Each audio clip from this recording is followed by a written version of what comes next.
These three Gospels that we hear all deal with money, and specifically our money. They deal with those who are rich. Now, if you consider yourself rich, maybe you're a little bit nervous when you hear these. Should be. If you don't consider yourself rich, I have some good news and some bad news for you. The good news is, compared to most people in the world, if you make an average salary, you're rich. If you make minimum wage, you're rich. If you are only getting unemployment, you're rich. And if you're on Social Security, guess what? You're rich too. So the good news is you're rich. And the bad news, or the difficult news, is that this gospel applies to you because it applies to all of us. A few weeks ago, we heard the gospel of the rich man and Lazarus. A man who had so much and yet wouldn't even give the crumbs off his table to the man living on his doorstep. We heard a gospel a few weeks later, actually last week, about a man who had so much, he had a really good harvest that year, that his barns weren't big enough. He had to build bigger barns to take in and store all that his farm produced. And then today we meet a young man who comes to Jesus with the most important question that's ever been asked. What must I do to inherit eternal life? Jesus tells him, follow the commandments. And the man amazingly says to him, I've done all that from my youth until now. Now we'll take the man at his word. We won't question whether it's true or not. Jesus doesn't question him. He says, but one thing you still lack. Tells him to go and sell. Not just sell off a little bit of stock. Not sell off the second home. He says, go and sell everything. He doesn't tell him, take the money and put it in the bank. He says, sell everything, and whatever you get, take it and give it to the poor. All of it. And then he says, come and follow me. Now, if we take these Gospels together, and especially that last one, we might think that unless we're all planning on going out of church today and selling everything and ending up by the end of the day with nothing, then we're all in trouble. Well, let's look a little closely to what these Gospels are really trying to teach us, what Jesus is really trying to teach us. In the first one I mentioned, that rich man, he's not chided for having money. He is rebuked because he had money. He had everything good in his life, and somebody at his doorstep was suffering immensely. In the gospel of the man who built the bigger barns, God comes to him that same night. He thinks, oh, I've got my plan. I know what I'm going to do. I'm going to build these bigger barns and everything will be fine. And God comes to him. Listen to how frightening this is. God says to him, you fool, this night your soul is required of you, and the things you have prepared, whose will they be? And then Jesus ends telling that story by saying, so is the one who lays up treasure for himself and is not rich toward God. And then today's gospel, yes, Jesus tells the man that he needed to sell everything and give it to the poor, because this young man thought he was fine just by following the commandments. As remarkable as that was, Jesus says he still lacks, because Jesus knew his heart. And Jesus knew that until that man sold everything and followed Jesus, he was not going to find his salvation. Now, what about us? Does that mean we have to do the same? Well, if we look at all of these together, there's really two questions we have to ask ourselves. The first is how much of what we have, and here don't think just money, think money, Think possessions, think comforts, think energy, think time. How much of what we have do we need to let go of before we can really be considered followers of God? And how much of it do we hold on to with a very tight grip, not trusting in His provision for us? That's an important question. I'm not going to deal with it today. We've dealt with it a little bit before. We'll deal with it again some other time. But there's a second question I do want us to focus on today. That second question is this. With what we have, all those things, money, possessions, time, energy, talents, with all that we have, how much of it are we rich towards ourselves, and how much of it could we be considered rich toward God? Now, what does that mean to be rich toward God? Well, it could mean a few things. That we give it directly to Him.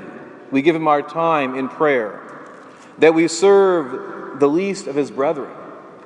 We offer our time and our resources to the needy. That we support His church with all of our resources, money, time, and talents. And the question again is, how much of all of that are we rich toward ourselves? And you notice He doesn't say giving toward God. He says rich toward God. My brothers and sisters, the problem is not whether or not we're rich or consider ourselves rich. The question is whether we are rich toward God with what we have, great or small. When I was thinking about this gospel this week, I was reminded of a commercial, maybe you've seen it, talking about how as we get closer to retirement, we should have some kind of retirement account where the assets get allocated more appropriately. As we get closer to retirement, less risk in our investments and more guaranteed returns, even if they're going to be smaller as we get closer to retirement. It's called asset allocation. And I think today we are called to think about some asset allocation with all of our resources.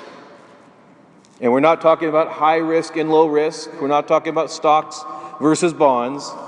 We're talking about, are we rich toward ourselves? And how much of it, of what we have, are we rich toward ourselves? And how much of what we have are we rich toward God? Saw a movie this weekend. It had come out, I guess, a while ago. And it was a movie focusing on the economic collapse that, if you can believe it, was 10 years ago. Hard to think that it was 10 long years ago. This movie showed in very clear form how that economic collapse happened. It didn't happen with great things. It started with very small things. But all of those small things had one thing in common. The families who wanted to sign contracts and take out loans that they couldn't afford wanted to be rich towards themselves. They wanted more. And in the subprime mortgages, they thought they had their answer. The mortgage companies, so sure that the government would back up anything, were very happy to lend. And the film shows people filling out applications and skipping anything having to do with income. Don't worry about it. Sign your name. And so families, mortgage companies, realtors, ratings agencies, and the government itself, all were doing one thing in common. All were trying to be rich toward themselves. And it seemed to work for a while. But you and I know how the story ends. For a while, many were rich towards themselves.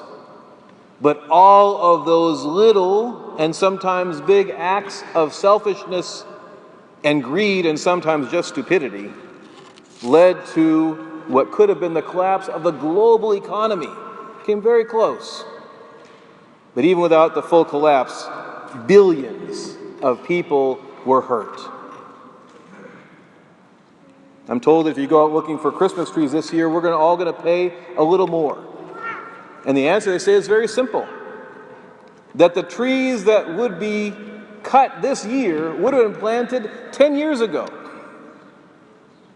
when some of those tree farmers couldn't find the credit to plant their trees. So it's just an example of what happens when we are rich towards ourselves and not rich toward God. So today we are all encouraged to go home and have a talk with our broker, and that is ourselves, and see how we need to move around our assets. We're called today by this gospel to take a good, hard look, a clear look, and be honest with ourselves and with our God, how much we're being rich towards ourselves, and whether or not we're being rich toward God. Some of us are going to need to have a lot of big changes. Some of us will need to make slight changes. But I think all of us need to make some kind of change. In the news this week, I learned, maybe you heard this, that David Cassidy died. Now, for those of you that are younger set, you may not know who David Cassidy was. David Cassidy was in a TV show back in the 60s and 70s, The Partridge Family. He was Keith Partridge. He was the one with the mullet, the guitar player, the lead singer. Very fun-loving character. Well, the actor that played him, David Cassidy, died. Somebody who had enjoyed so much goodness, so much excess in his life by the success that his career brought him. But on his deathbed, after all of that success, his daughter reported that he looked up at her and he uttered 4 words. So much wasted time. So much wasted time. What a tragedy to leave this world with the thought of what we have wasted. Whether that be our time or our money or our energy, whatever our resources are. We don't want to leave this world and have regret. We want to leave everything out on the field. We want to say, I wish I would have. And one of our biggest regrets is if we don't learn from now how we can be rich toward God. If we think about what that means in our lives, it might be intimidating. We might be fearful. What it would mean for us to make the changes to truly be rich toward God, not just in token ways, but to be rich toward God. Not to give, not just to be generous, but to be rich toward God. What kind of changes would those mean for us? In the face of that fear we might face in thinking about that, or maybe being overwhelmed with all that we need to do, let's be comforted and encouraged by how today's gospel ended. When we think of the changes it might take to truly be rich toward God, we might think it's impossible, can't be done. But the last words we heard in today's gospel is what is impossible with men is possible with God. Whatever changes we need to make, they're not for God. He doesn't need our time. He doesn't need our money. We need to be rich toward Him. It's part of our salvation to be untangled from anything that would tie us to this world, that we would end our life thinking so much wasted. So out of His love for us, He invites us today to be rich toward Him. Rich towards His church, rich towards the least of His brethren, rich towards all those in need of what we have, be it our money, our time, even just a smile, or forgiveness, or love. So let's be encouraged, and let's have faith in the God that we can do this with. On our own, it will be impossible. But the good news of the gospel is that we are not alone. We are indeed with God. We celebrate this Christmas season where we call Jesus Emmanuel, God with us. We are with Him, and He is with us. So with the knowledge of that relationship that we have with Him and He with us, let's know that nothing is impossible. And with God, all the things He calls us to do are indeed possible. In the name of the Father, the Son, and the Holy Spirit. Amen.